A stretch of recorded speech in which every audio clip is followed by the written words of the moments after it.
على أشرف الأنبياء والمرسلين وعلى آله وصحبه أجمعين. رب اشرح لي صدري ويسر لي أمري واحلل عقدة من لساني يفقهوا قولي. السلام عليكم ورحمة الله وبركاته. Alhamdulillah, syukur kita pada Allah Subhanahu Wa Taala di atas limpah kurniaannya dapat kita beribadah, meneruskan hidup kita di atas muka bumi, menjalankan tugas-tugas kita. Semoga dengan apa yang kita lakukan mendapat rahmat daripada Allah Subhanahu Wa Taala. Hari ini kita ada ceramah perdana. Ceramah perdana ni biasanya lebih panjang daripada ceramah biasalah. Bersempena Ma'al Hijrah ataupun bersempena awal Muharram, yang mana pada awal Muharram ini dituntut kepada kita beberapa perkara, iaitulah terutama pada 9 dan 10 Muharram. Yang mana awal Muharram itu adalah awal bagi tahun Hijriyah. Awal bagi tahun Hijriyah, yang mana dengan awalnya tahun Hijriyah ini bertambah tahun kita, umur kita pada perkiraan Hijriyah. Maka disebabkan itulah kita mengingati tahun baru ini, iaitu tahun baru Hijriyah. Jadi kita pada di Malaysia lah terutamanya kita menyambut tahun baru Hijriyah ini bukan kerana ianya adalah perayaan yang baru, bukan perayaan yang ditambah dalam Islam, tetapi ianya sekadarlah peringatan kepada awal tahun baru bagi Islam. Maka disebabkan itu saya nak ingatkan kepada tuan-tuan dan puan-puan dua perkara. Daripada banyak amalan yang ada boleh kita buat, dua perkara, iaitu yang pertama berpuasa pada 10 Muharram, yang mana Nabi SAW puasa menyuruh dan menggalakkan untuk puasa 10 Muharram. Bahkan Nabi dalam riwayat lain menyuruh supaya kita puasa 10 Muharram dan puasa juga sebelum atau selepasnya, sebelum dan selepasnya. Bahkan ketika akhir tahun, akhir hayat Nabi, Nabi pernah kata, puasalah kalau aku sampai tahun depan, sekiranya aku sampai tahun depan, aku akan puasa sebelum dan 10 Muharram, iaitu 9 Muharram dan 10 Muharram. Dan malam ni adalah malam yang ke-9, kan? Maka esok kita disunatkan puasa, dan terutama sekali adalah 10 Muharram, iaitu lusa pada hari Jumaat. Dan ini adalah puasa sunat, yang mana ganjaran pahala yang Allah SWT beri adalah pengampunan dosa selama setahun. Kita puasa 10 Muharram, Allah Ta'ala bagi pengampunan puasa, pengampunan pahala, pengampunan dosa selama setahun. Tahun yang lepas, bukan tahun yang akan datang, tahun yang lepas. Itu yang pertama. Yang kedua, bagi bapa-bapa, bagi orang yang ada tanggungjawab, saya nak ingatkan suatu hadis daripada Nabi SAW, yang mana Nabi SAW bersabda, man wasa'a ala ahlihi, sesiapa yang meluaskan belanja, siapa yang berbelanja pada hari Ashura, nescaya Allah Subhanahu Wa Taala akan memperluaskan rezekinya sepanjang tahun. Hadis ini para ulama mengatakan boleh beramal. Hadis riwayat Baihaqi dan Tabrani, yang mana para ulama mengatakan bahawa hadis ni boleh kita beramal, dan sesiapa yang mengamalkannya akan merasai kelebihan. Maka disebabkan itu saya nak ingatkan kepada bapa-bapa, pada anak-anak ke, ataupun pada isteri-isteri ke, yang mana pada hari yang 10 Muharram, bermula malam esok maghrib sehinggalah sebelum maghrib pada hari Jumaat, 10 Muharram, Sesiapa yang berbelanja lebih sikit lah daripada biasa, kita bagi jamuan makan. Kalau biasa pergi kedai tom yam je, esok pergi kedai Menateh ataupun pergi Arif. Yang confirm kalau bawa satu keluarga tu habis RM100 ataupun lebih. Maka insya-Allah orang yang berbelanja, orang yang pada malam ataupun pada hari Ashura 10 Muharram, maka dia akan mendapat keluasan rezeki daripada Allah Subhanahu Wa Taala selama setahun. Dan orang yang amal, dia akan perasan setiap tahun demi tahun rezekinya berbeza, insya-Allah. 4 imam mazhab mengatakan sunat bagi bapa-bapa atau siapa sahaja yang berbelanja pada hari 10 Muharram, dan insya-Allah akan diberikan kelapangan rezeki selama setahun. Jadi tuan-tuan amal lah, insya-Allah. Itu sahaja yang 2 perkara yang nak saya ingatkan sebelum kita mulakan ceramah kita. Ceramah kita hari ini tentang hijrah, yang mana Nabi SAW berhijrah daripada Mekah ke Madinah. Perbuatan ini adalah perbuatan yang berat. Kenapa?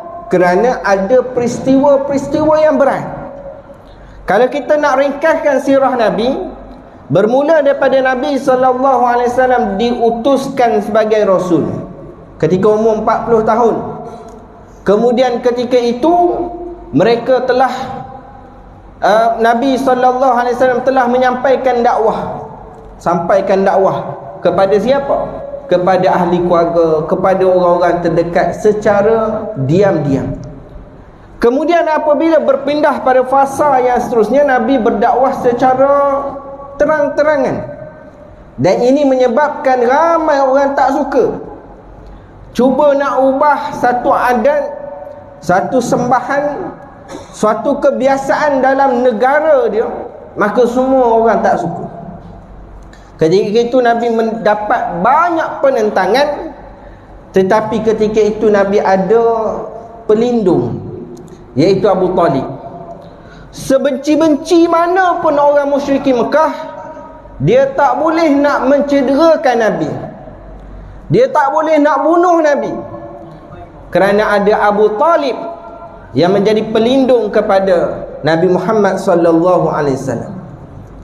Tetapi apabila sampai masa ketika dakwah Nabi dah makin rancak, maka ketika itulah apabila orang-orang musyrikin Mekah membuat satu polisi dalam negaranya, iaitu boikot, pulau, habis semua orang Islam dan keturunan Nabi Bani Hashim, Bani Abdul Muttalib, semua di pulau.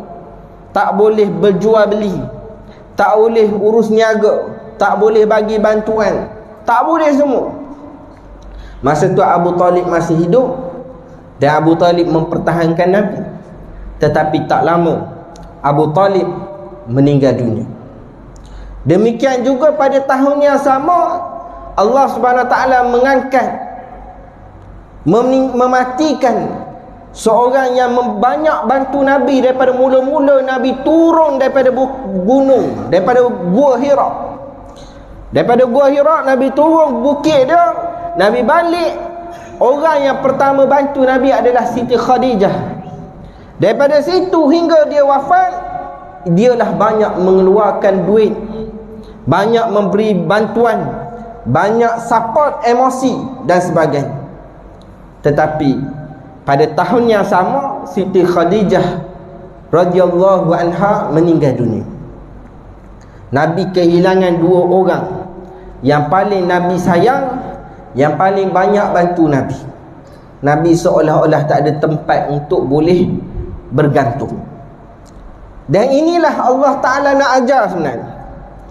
Kita kalau ada berlaku perkara yang sedih, musibah, bala dan sebagainya, kita kata Allah tak sayang pada aku. Tuan-tuan sedar ataupun tidak, Nabi Muhammad lahir tak ada bapa. Kecil lagi ibunya meninggal dunia. dijaga oleh datuknya, tak sempat dewasa, datuknya meninggal dunia. Kemudian dijaga oleh bapa saudaranya meninggal dunia sebelum Islam tertegak. Dibantu oleh isterinya meninggal dunia sebelum Islam terdiri. Kalau kita kata musibah yang menimpa kita itu mengatakan Allah tak sayang, Allah tak cinta, Allah tak kasih pada kita, kenapa Allah uji begitu? Nabi, manusia, Rasul, makhluk paling mulia sekali, Allah Ta'ala uji sedemikian rupa. Kita tak boleh mengukur kecintaan Allah, sayangnya Allah Ta'ala pada orang dengan akal semata. Tapi Allah Ta'ala menarik dua orang yang dipercayai, yang membantu Nabi, yang memberi semangat pada Nabi, dua orang ditarik. Bila dua orang ni ditarik, maka Nabi SAW cuba beberapa strategi, iaitu mencari orang lain yang boleh memberikan perlindungan. Dan adalah seorang yang sanggup memberikan perlindungan kepada Nabi SAW, dan dia pun dikecam. Walaupun dia dikecam, tapi dia tetap teguh mempertahankan Nabi. Kemudian Nabi cuba lagi satu strategi, iaitu mencari tempat lain selain daripada Mekah, cari tempat lain untuk berdakwah. Ketika itu Nabi dah cari di sekitar Mekah beberapa kabilah, beberapa kaum untuk didakwah, semua tolak. Semua dah tahu tentang boikotnya pemerintah Mekah kepada Nabi, maka semua pun tolak. Ketika itu dapat satu jemputan. Dapat jemputan kepada Nabi Muhammad untuk datang ke Taif. Taif ni satu, dia kena naik bukit pergunungan sikit. Taif, di sana ada Bani Thaqif. Yang mana Bani Thaqif ni adalah ada kait jugalah dengan keluarga Nabi. Kerana moyang Nabi, isterinya adalah orang Bani Thaqif. Maknanya kalau kita kata balik kampung lah. Maka Nabi harap dalam banyak-banyak kabilah semua tolak, harapnya Taif timur. Tetapi bila pergi ke Taif, ada tiga pemimpin Taif. Tiga pemimpin Taif yang bersaudara, yang mana mereka semua ini menghina Nabi SAW. Pada awalnya kononnya Nabi SAW dijemput, tetapi bila sampai ke Taif, Nabi bawa seorang sahaja, yang mana itu adalah anak angkat Nabi, Zaid bin Harithah. Nabi bawa seorang. Padahal start Nabi berdakwah secara terang-terangan, sahabat ni buat lingkungan, jadi benteng kepada Nabi kalau jalan mana-mana. Tapi bila pergi Taif, Nabi bawa seorang, iaitu Zaid bin Harithah. Tapi jahatnya pemimpin Taif ketika itu, ataupun Bani Thaqif ketika itu, ada tiga orang yang bersaudara, Abdul Jalil, Mas'ud dan Habib. Tiga orang, adik-beradik. Tiga orang ni menghina dan menolak ajaran Nabi SAW. Bahkan tidak cukup dengan itu, mereka membalingkan batu. Membaling batu daripada segenap penjuru, yang mana ketika itu hanya ada Zaid bin Harithah yang menjadi benteng kepada Nabi SAW. Habis berdarah. Zaid berdarah, Nabi berdarah. Sehingga dikatakan oleh perawi-perawi hadis dan pakar-pakar sejarah, Nabi punya berdarah mengalir daripada atas sampai ke bawah. Kalau selipar tu penuh darah. Penuh darah dalam selipar. Darah Nabi SAW. Nabi meninggalkan Taif. Turun sahaja Taif, ketika itu ada nampak satu kebun. Kebun itu dimiliki oleh keluarga, dua beradik juga, Syaibah bin Rabi'ah dan Urwah kalau tak silap.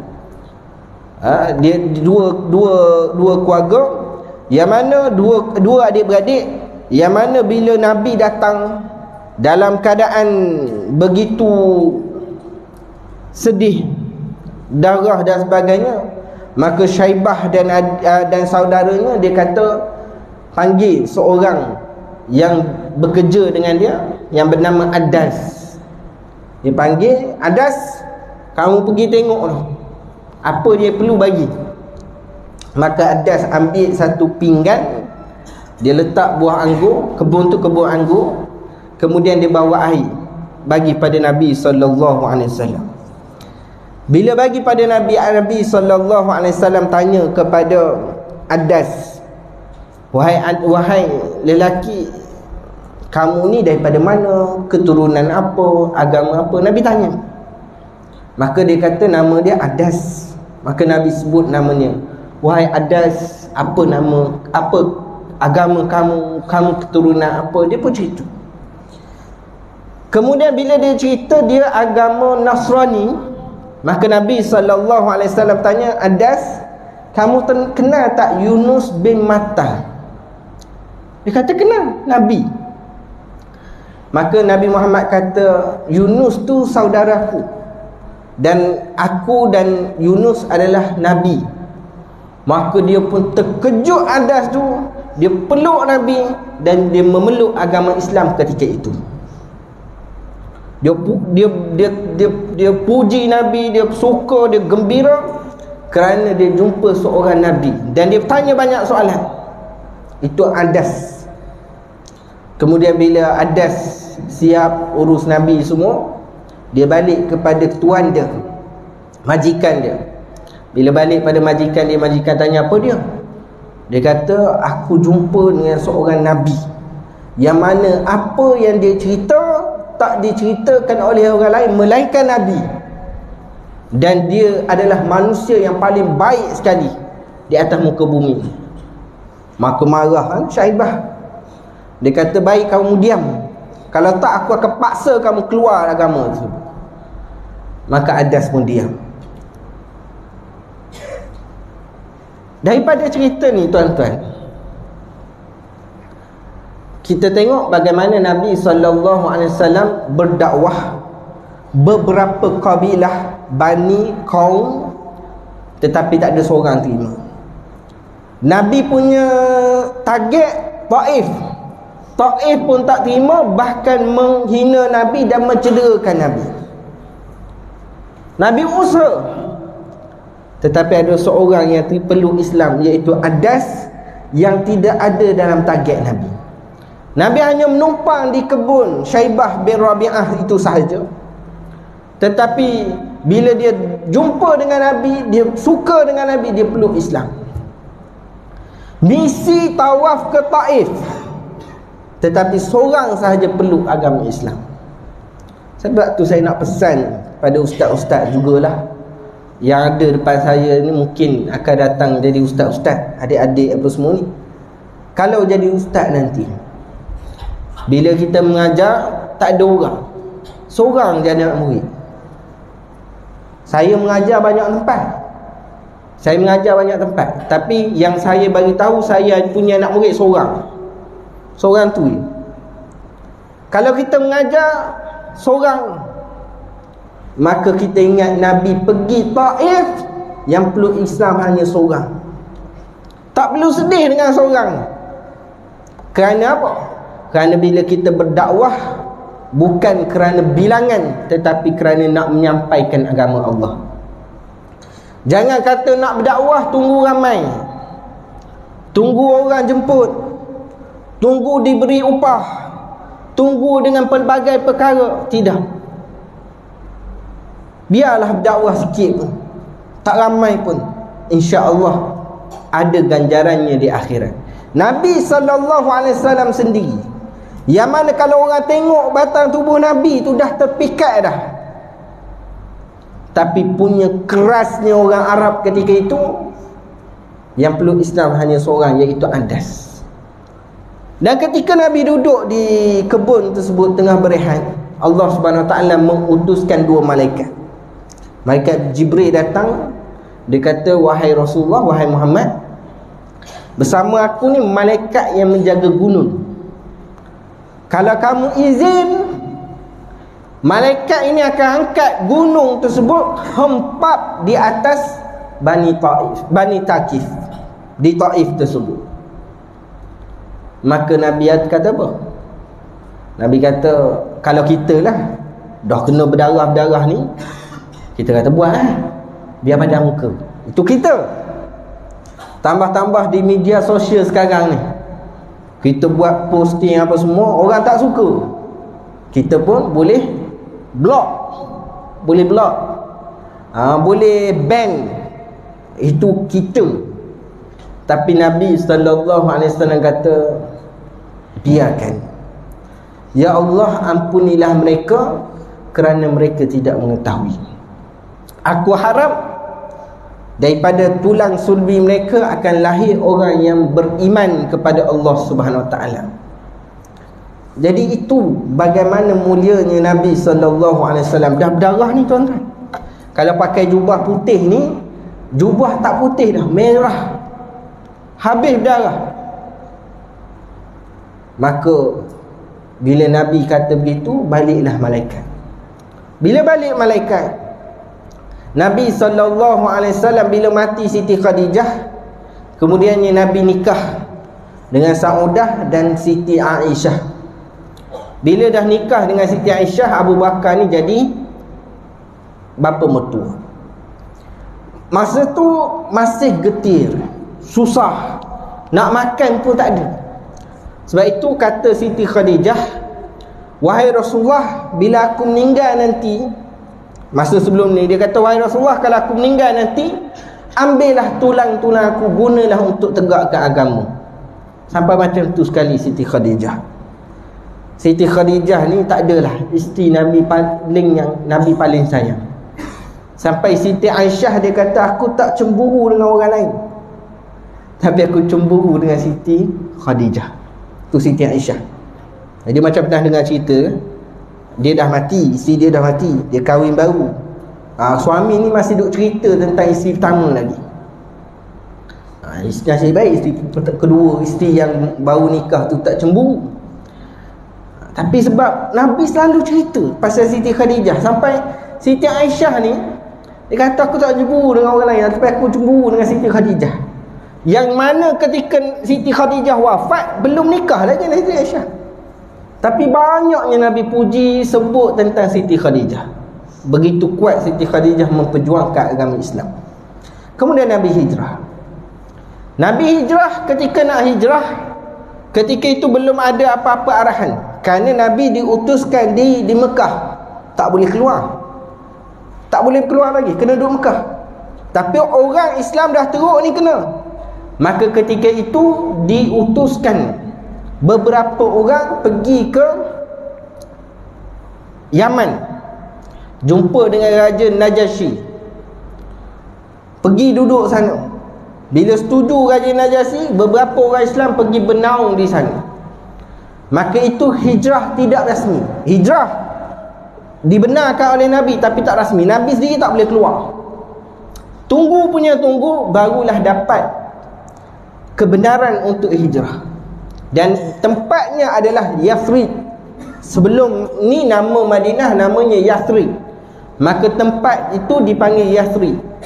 Kemudian barulah Nabi mengatur, suruh orang-orang supaya pergi keluar hijrah, masing-masing keluar.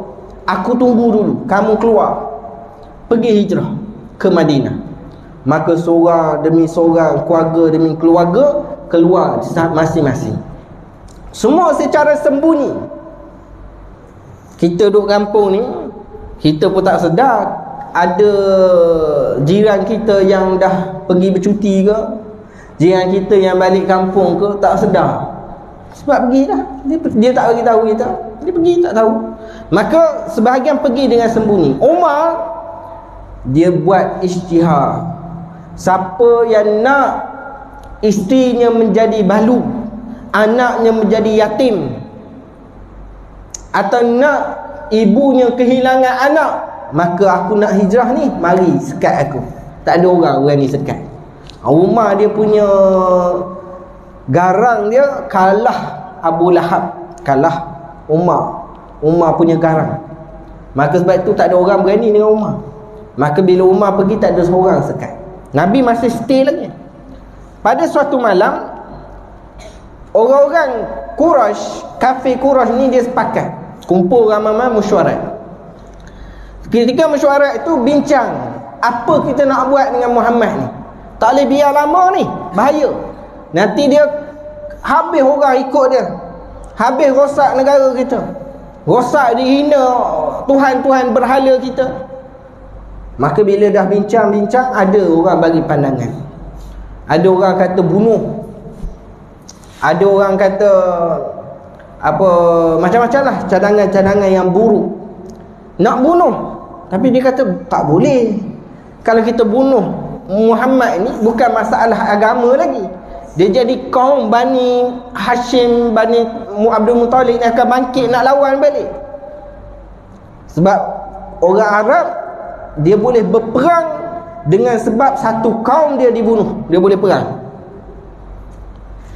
Bani Muttalib, satu kaum dia saja dibunuh, dia boleh berperang dengan orang yang bunuh. Perang tu. Maka sebab tu kata tak boleh bunuh. Ketika itu ada syaitan yang menyerupai seorang lelaki yang tua yang datang daripada Najd. Disebut dalam hadis tu Najd. Kemudian lelaki tersebut kononnya perwakilan daripada Najd. Dia kata kita kumpul semua pemuda daripada setiap kaum. Semua pemuda daripada setiap kaum ni pergi misi membunuh Muhammad. Biar mereka masing-masing ada portion untuk membunuh Nabi Muhammad. Maka bila sebelah pemuda ini daripada sebelah kaum pergi membunuh Nabi Muhammad, Bani Hashim, Bani Abdul Muttalib tak berani nak lawan. Ini kata pakcik ni bagus juga. Apa yang dicadangkan oleh pakcik ni bagus juga. Tu syaitan tu, iblis yang menyerupai seorang lelaki daripada Najd. Kemudian buat kesepakatan, kita kumpul pemuda, 11 orang daripada sebelah kaum pergi malam tu nak membunuh Nabi Muhammad. Maka ketika itulah Nabi Muhammad sallallahu alaihi wasallam duduk di rumahnya, ada Ali bin Abu Talib. Maka Nabi dapat kebenaran untuk keluar hijrah. Sebelum keluar hijrah, Abu Bakar dah tanya banyak kali, dah minta izin dengan Nabi banyak kali, wahai Rasulullah, boleh aku hijrah? Rasulullah diam. Wahai Rasulullah, boleh aku hijrah? Rasulullah diam. Maka Abu Bakar punya cerdik, maknanya tunggu. Sebelum Nabi izin kena tunggu, kita buat preparation. Maka Abu Bakar buat preparation di rumah. Malam itu ketika Nabi nak keluar daripada rumah dia, Nabi minta Sayyidina Ali tidur di atas tempat tidurnya, selimut. Kemudian Nabi keluar, tengok dah rasa ada ramai orang di luar. Nabi ambil pasir, Nabi baca ayat, Nabi tiup, semua tidur. Nabi lalu tu depan mereka yang mereka sedang tidur, tak ada seorang sedang. Kemudian Nabi pergi ke rumah Abu Bakar Siddiq. Bila pergi ke rumah Abu Bakar suka, kerana dia sedar bahawa orang yang akan bersama dia adalah Nabi Muhammad sallallahu alaihi wasallam. Maka dia berangkat. Abu Bakar dia dah rancang, dah atur, ada orang yang tunjuk jalan, dan dia dah pakat dengan Asma anaknya untuk menghantar bekalan. Asma masa tu tengah mengandung. Tapi dia boleh menempuhi beberapa jauh untuk bantu menghantar bekalan kepada Nabi dan Abu Bakar. Dan Nabi SAW tidak lalu jalan biasa. Kita nak pergi ke Terengganu, lalu Lebuh Raya Pantai Timur. Nak pergi ke Johor, lalu Lebuh Raya Utara Selatan. Ada jalan yang biasa. Nabi tak. Nabi lalu jalan yang tak pernah orang lalu. Dan Nabi tahu, Nabi tak terus pergi. Nabi keluar daripada Mekah dengan Abu Bakar As-Siddiq. Nabi pergi ke belakang. Mekah ni tuan-tuan di sini, Madinah di atas. Tetapi Nabi SAW daripada Mekah, Nabi ke belakang, bukan ke depan. Nabi ke belakang dulu. Kerana Nabi pergi bersembunyi di gua apa? Sur. Nabi pergi bersembunyi di gua Sur. Nabi pergi ke belakang. Sebab tu orang Mekah ketika itu bila mereka sedar, mereka pergi cari, keliling tak jumpa. Pergi cari keliling, jalan biasa tak jumpa, tak ada jejak pun. Mereka pusing, tak jumpa. Kerana Nabi pergi ke belakang, bukan ke depan. Ibarat kata kita nak pergi ke, daripada Semenyih ni, kita nak pergi ke Terengganu, kita pergi dulu ke Nilai, kita pergi dulu ke Seremban, pergi ke belakang dulu, baru naik ke atas. Nabi pergi ke belakang, kemudian tengok ada satu gua. Nabi kata kita bersembunyi di sini. Bila nak masuk, Abu Bakar kata tidak wahai Rasul, demi Allah aku tak benar kamu masuk dulu. Abu Bakar masuk cek, ada 2 lubang. Satu lubang dia carikan bajunya, dia sumbat di dalam lubang tersebut. Dan satu lubang lagi dia tutup dengan kaki dia. Dia jemput Rasulullah datang. Rasulullah dalam keadaan penat, berpapah masuk ke dalam. Kemudian Rasulullah duduk saja, letak kepalanya di atas kaki Abu Bakar. Rasulullah tidur. Ketika Rasulullah tidur itu, ada binatang yang berbisa nak keluar daripada lubang tersebut, tetapi ada kaki Abu Bakar. Maka binatang berbisa itu menyengat kaki Abu Bakar. Abu Bakar berpeluh, mengeluarkan air mata sehingga menitik di atas Rasulullah yang bertidur di atas ribanya. Maka Rasulullah sedar. Rasulullah tanya, wahai Abu Bakar, kenapa?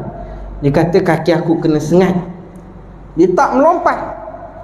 Kita kena nyamuk sikit je, punya tak boleh tidur. Abu Bakar kena sengat di kakinya, dia tak bergerak kaki. Rasulullah tengah tidur, sehingga menitik di atas Rasulullah. Rasulullah sedar. Maka Rasulullah tanya, apa? Kena sengat. Rasulullah baca ayat, ludah, sapu di kaki Abu Bakar, sembuh, tidak lagi rasa sakit. Sepanjang Nabi duduk di gua tersebut, biasa penceramah cerita lepas tu Nabi keluar pergi hijrah ke Madinah. Tetapi ramai yang tak sedar sebenarnya Nabi duduk di gua tersebut 3 hari. 3 hari duduk dalam gua. Orang musyrikin Mekah dia ada cari jejak semua tak jumpa. Maka dia syak, dia pergi cari dekat gua tersebut. Bila pergi cari dekat gua tersebut, dia nampak gua, dia nak masuk, kemudian dia tak jadi masuk. Dia kata mustahil lah ada orang sembunyi di sini. Dia tak jadi masuk. Kemudian dia pergi. Mereka pun balik ke Mekah. Nabi stay di situ, nak biar reda misi mencari Nabi, biar reda. 3 hari duduk situ. Ketika itulah Asma' bin Abu Bakar datang untuk bagi bekalan kepada Nabi dan Abu Bakar dalam keadaan dia sedang mengandung. Ibu-ibu, bapa-bapa tahulah macam mana ibu mengandung. Tetapi Asma' tetap buat tugasnya untuk memastikan agama Islam itu tertegak, untuk memastikan hijrah Nabi berjalan lancar. Sebab kalau tidak berjalan lancar, kemungkinanlah boleh berlaku Nabi dibunuh, maka Islam tak tertegak. Tapi Asma' usaha juga. 3 hari duduk di situ. Kemudian dah agak reda, Nabi keluar daripada gua. Nabi tengok keliling. Nabi kata, wahai Abu Bakar, jom kita pergi. Maka barulah Abu Bakar memulakan perjalanan hijrah yang bermula daripada gua baru sampai ke Madinah. Semua orang Islam ketika itu wajib pergi. Semua orang Islam ketika itu wajib pergi hijrah. Dan orang-orang yang hijrah ini mendapat ganjaran besar di sisi Allah Ta'ala. Pasal apa? Mereka yang berhijrah itu meninggalkan tanah, harta, segala kelengkapan, semua dia tinggal. Kalau orang-orang kaya tu dia ada kebun, dia ada telaga, yang kalau kita kira pada jumlah sekarang jutaan ringgit, dia tinggal. Semua ditinggalkan kerana apa? Kerana Islam. Sebab itu ada suatu hadis yang masyhur diriwayatkan daripada Sayyidina Umar, yang mana Nabi SAW bersabda, sesungguhnya amal itu bermula dengan niat, dan seseorang itu dibalas berdasarkan niatnya. Sesiapa yang berhijrah demi Allah dan Rasulnya, maka dia akan mendapat ganjaran, dia akan dapat Allah dan Rasulnya. Tetapi sesiapa yang berhijrah kerana perkara-perkara dunia dan wanita yang dia hendak nikah, maka itu sahaja yang dia dapat. Hijrah perkara wajib, tetapi ada seorang sahabat itu dia hijrah kerana nak pergi nikah dengan orang Madinah. Dia pergi hijrah tu kerana dia nak nikah dengan seorang calon yang berada di Madinah. Maka hadis itu tertuju pada dia. Maka sebab itulah bila pergi hijrah, ke hijrah itu adalah wajib, dan para sahabat patuh kepada perintah Nabi, semua pergi hijrah, kecuali beberapa yang tinggal seperti Asma, Ali dan beberapa yang lain kerana ada sebab-sebab dan maslahat yang lain. Dan kita akan sambung sedikit sahaja lagi selepas kita laungan azan, insya-Allah.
Bismillahirrahmanirrahim.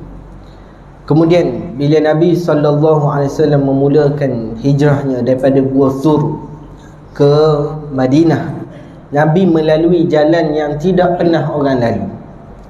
Kalau tuan-tuan buka di Google ke, di Facebook ke, ramai ustaz-ustaz kongsikan jalan yang biasa dilalui orang yang berdagang daripada Mekah ke Madinah dengan jalan yang Nabi tempuh untuk berhijrah ke Madinah.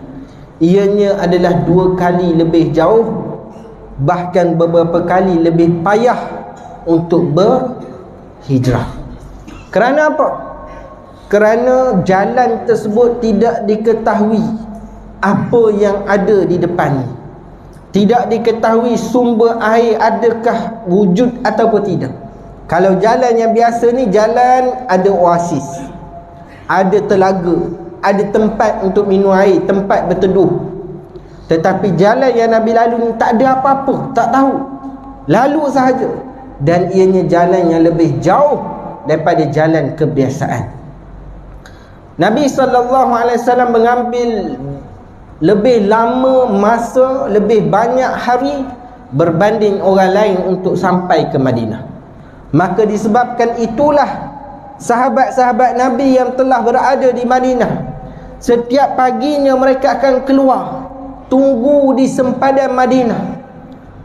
Ada yang naik pokok nak tengok sama ada ke tidak Nabi sampai. Tunggu. Bila mereka tunggu daripada pagi sampai matahari dah terik, dah panas, barulah mereka beransur balik. Esok pagi datang balik. Setiap hari mereka menunggu Nabi.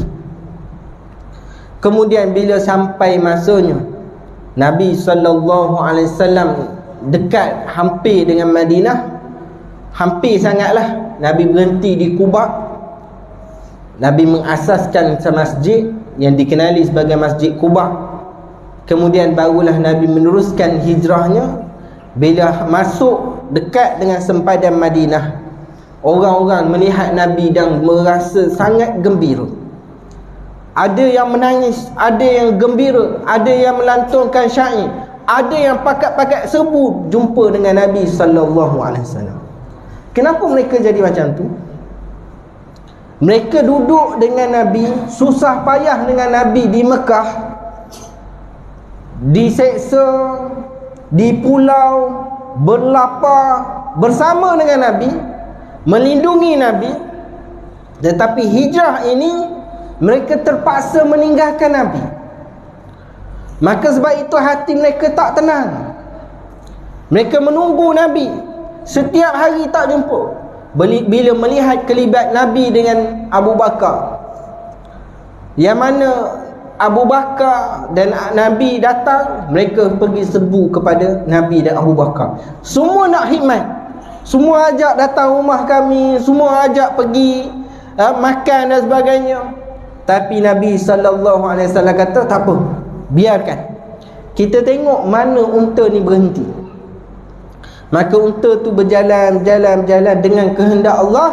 Maka unta tu berhenti di suatu tempat, yang mana tempat itu adalah dekat dengan rumah Abu Ayyub. Bila berhenti di situ, maka tempat itulah Nabi mengasaskan Masjid Nabawi. Tempat itulah. Dan tempat itu jugalah rumah Siti Aisyah, berhampiran dengan situ rumah Siti Aisyah dan isteri Nabi yang lain. Dan begitu juga setelah itu Nabi mengasaskan Piagam Madinah. Sebab kalau kita selalu dengar Malaysia negara berbilang kaum, maka kita kena tahu bahawa Madinah juga negara berbilang kaum. Madinah ketika itu ada 3 kelompok paling ramai, iaitu Aus 1/3, Khazraj 1/3 dan Yahudi 1/3. 3 komposisi masyarakat yang berbeza. Macam kita pernah dengar di Malaysia pun ada 3 kaum yang teramai.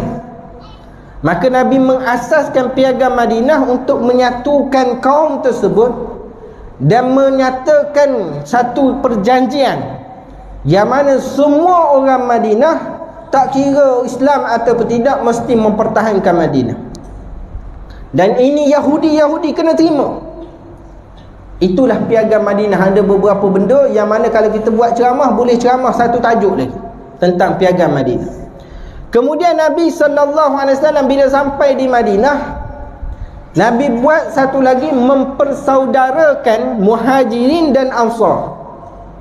Muhajirin orang-orang daripada Mekah, Ansar orang-orang Madinah, Aus dan Khazraj. Saudarakan. Dan punya bijak Nabi saudarakan sama pemahaman, sama sikap, sama bidang. Contohnya Abu Bakar Nabi saudarakan dengan orang yang sebijak dia. Uthman, Abdul Rahman bin Auf, yang korporat ni, ahli perniagaan, Nabi saudarakan dengan orang seumpamanya. Nabi saudarakan. Dan inilah tibanya pengorbanan orang Ansar, yang mana orang Ansar ketika itu berkobar-kobar nak bantu orang-orang Muhajirin. Maka mereka menawarkan dengan pelbagai tawaran yang mereka mampu. Mereka ajak duduk rumah mereka, mereka ajak untuk diberikan sebahagian harta mereka. Ada seorang sahabat Ansar menawarkan kebun. Ada seorang sahabat Ansar kata, ini isteri-isteri aku, kamu pilih yang mana kamu nak, aku ceraikan jadi isteri kamu. Bukan senang tuan-tuan. Kita kalau kahwin empat lah kalau. Ini cerita kalau, bukan cerita betul. Walaupun beras kita beli tapi takkan jadi betul. Ini cerita kalau. Kalaulah kahwin empat, kita kahwin empat jadi macam Ansar, nak ceraikan salah seorang, tak ada kita suruh dia pilih lah.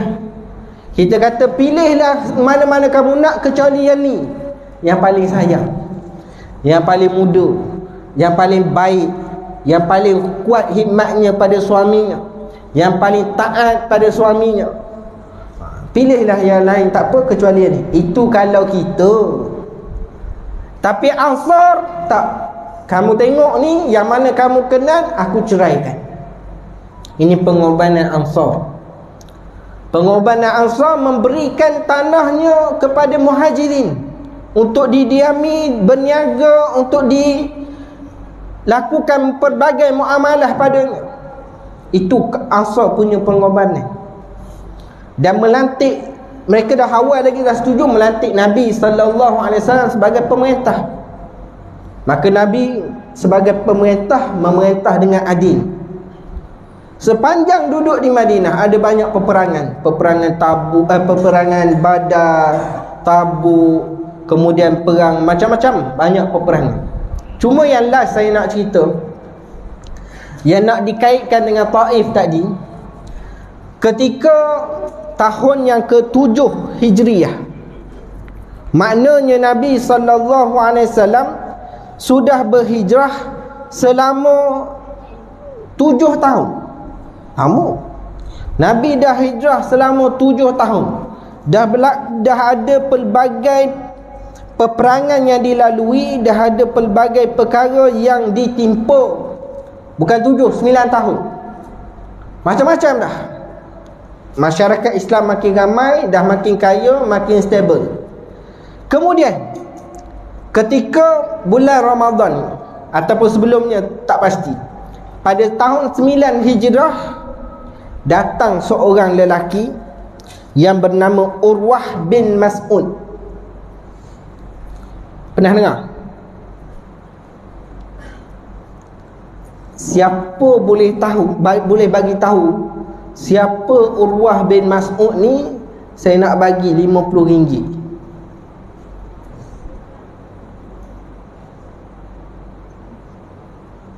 Oh, tak ada. Apa?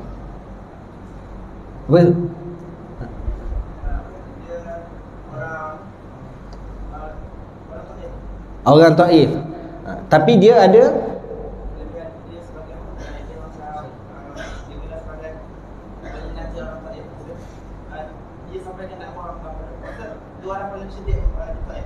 Ya.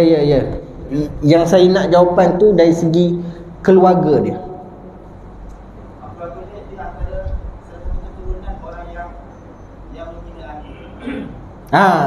Ustaz dapat hadiah kan? Ni adik-adik patut dia dapat. Jadi yang saya sebut tadi, sebab saya tanya tu nak tahu ingat ke tak.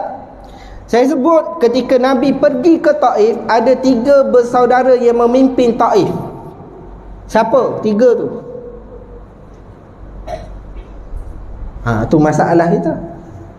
Datang ceramah macam Tok Kenali, datang dengan ceramah macam Imam Syafi'i.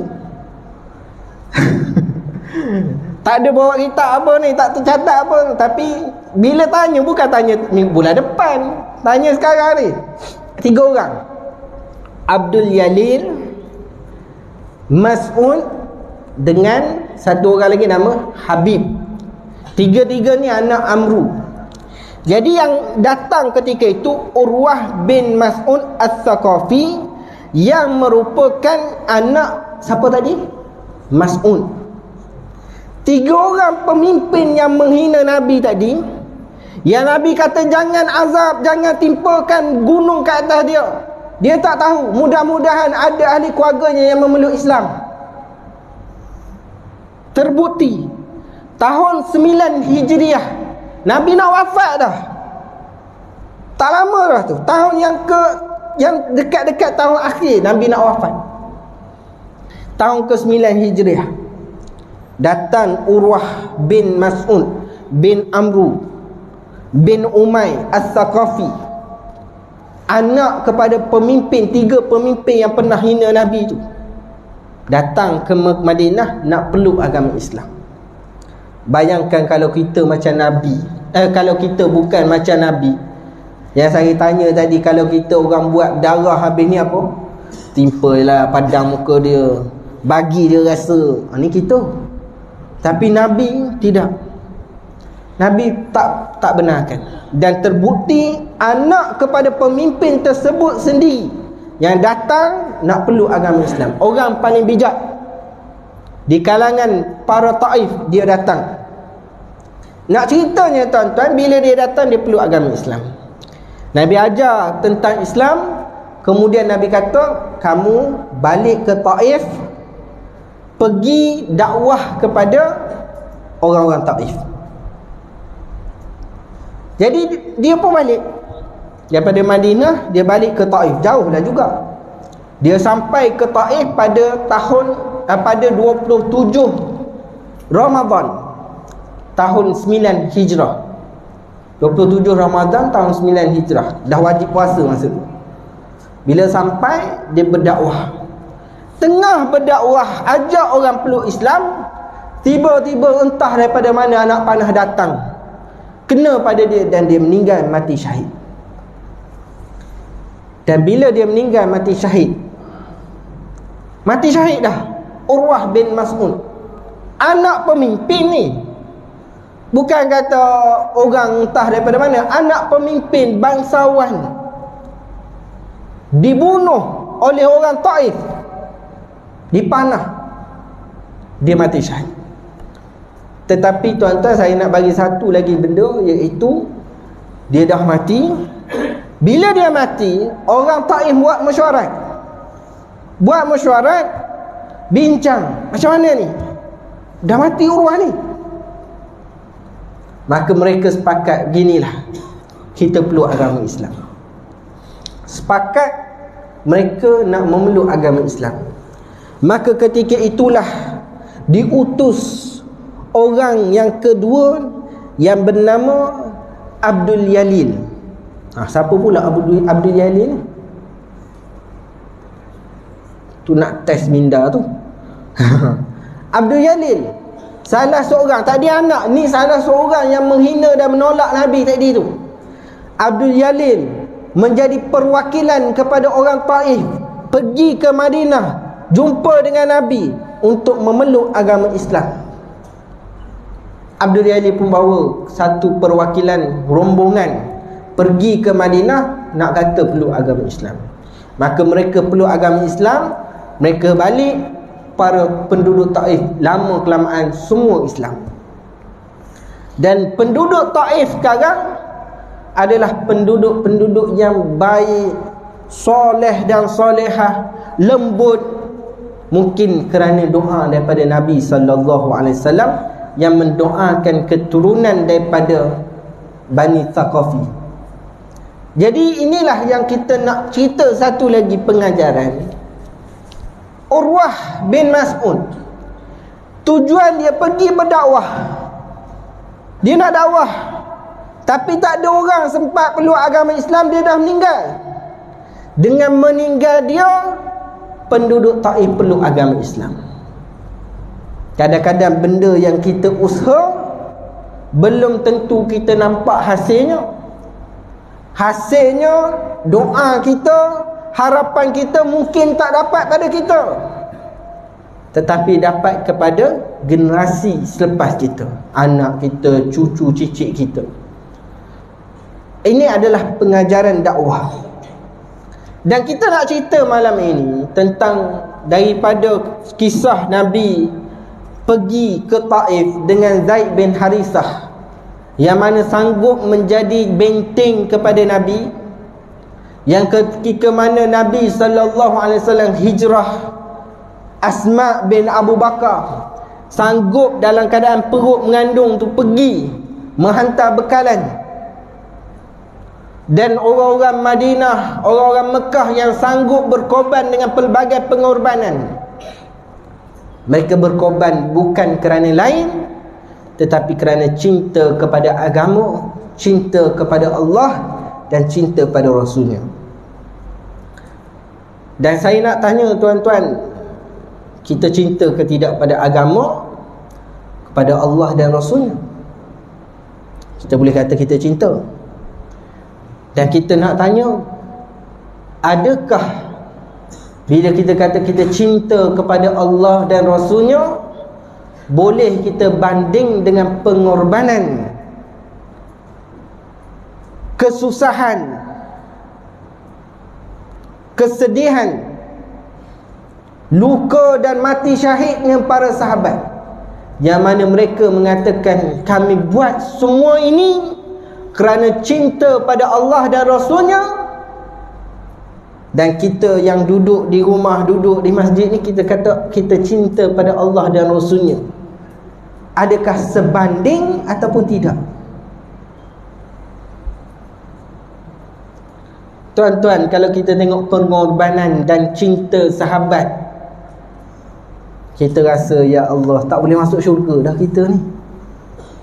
Kalau kita tengok pengorbanan, cinta, ada yang mata terkeluar, tangan kudung, ada yang cacat untuk Rasulullah, cintanya pada Rasulullah. Ni mak ayah dah suruh kita hafal Quran, dah merajuk, dah tak suka. Hafal Quran, cinta pada Allah dan Rasulnya. Kita tak boleh nak berkorban seperti mana yang dilakukan oleh sahabat. Cuma tanya balik, apa pengorbanan kita kepada Islam pada masa sekarang? Kalaulah setiap kali Ramadan kita boleh berkorban RM1 setiap malam, RM1 setiap minggu, itu juga adalah pengorbanan setakat iman kita dan kemampuan kita. Begitu juga pada hari Jumaat, kalau boleh berkorban RM1, maka RM1 itulah pengorbanan kita pada agama. Mana RM1 ni agak-agak bolehlah beli. Boleh beli apa RM1 sekarang?